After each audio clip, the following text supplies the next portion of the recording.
Mike Ditka, former coach of the Chicago Bears, was diagnosed today with a grave but common affliction known as blinders syndrome. This tragic diagnosis follows the cigar-chomping coach's appearance on a national radio show in which he discussed the phenomenon of football players kneeling during the national anthem to protest racial discrimination. All of a sudden, it's become a big deal now about oppression, Ditka told the show's host, Jim Gray. There has been no oppression in the last 100 years that I know of. Blinders syndrome, also known as BS, draws its name from the phrase wearing blinders and frequently manifests not merely as ignorance but as defiant ignorance. Another symptom of BS, a compulsion to repeat whatever ridiculous thing you just said in a slightly different way. And so, unfortunately, Ditka went on, I'm getting old, Jim, he said, and I'm to the point right now, I'm fed up with a lot of it. I mean, I don't see all this, the social injustice that some of these people see.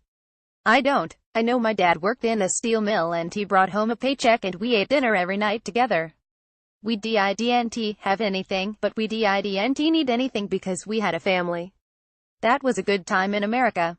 I would like to see us get back to that. BS is often characterized by self-referential nostalgia, and BS experts detected several key signs in Ditka's remarks, notably the phrases, I'm getting old, and that was a good time in America. Blinders syndrome, however, is not limited to people with blind spots on race. It reaches across issues and demographic boundaries. How can you tell if you or a loved one is suffering? Take our BS quiz. BS quiz. When faced with claims of injustice regarding race, gender, sexual orientation, religious preference, immigration, other, do you reflexively think or say any of the following? 1. Things are way better than they used to be. That means they're great too. If it's not a problem for me, it's not a problem. 3. My mom, dad, grandparents had a tough life, so I don't want to hear about anybody else's. 4. I had a hard childhood, so even if I'm very rich now, I don't want to hear anyone else's winning. 5. I've never heard of that name and injustice happening, so it must not happen. 6. When I was a kid, the world was safer, fairer and better in every way. 7. I pulled myself up by the bootstraps and never got any favors.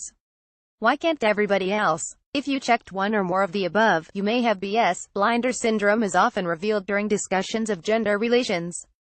The Wall Street Journal, for example, recently reported on a survey conducted by Lenin Organ McKinsey Co. of 70,000 employees in 222 companies. Women largely view gender equality as a work still in progress, the story said, while many male colleagues see mission accomplished. In the survey, men are likelier than women to say their companies have lots of female leaders, even when by any stretch of the imagination they do not.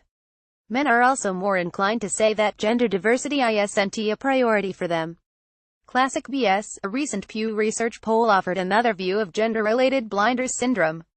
Participants were asked if they thought there are still significant obstacles that make it harder for women to get ahead than men. Almost 2/3 of all women surveyed said yes.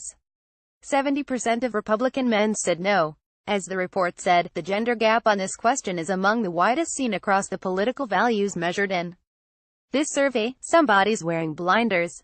Blinders syndrome sometimes afflicts members of disadvantaged groups as well. If you interpret absolutely everything that doesn't go your way as proof of bias, you may have the condition. But the most pernicious forms of the disease are the kind exhibited by Ditka. When a famous person utters poisonous nonsense, it is likely to infect others. Willful ignorance can spread. The good news: BS can be cured. All it takes is listening, finding the facts, working to understand the world beyond yourself. Get well soon, coach. Help prevent a BS epidemic. Schmitz at ChicagoTribune.com. Twitter at Mary Schmitz. Related Mike Ditka. No oppression in last 100 years. Mike Ditka. Malcontents should hold off anthem protests on 9/11.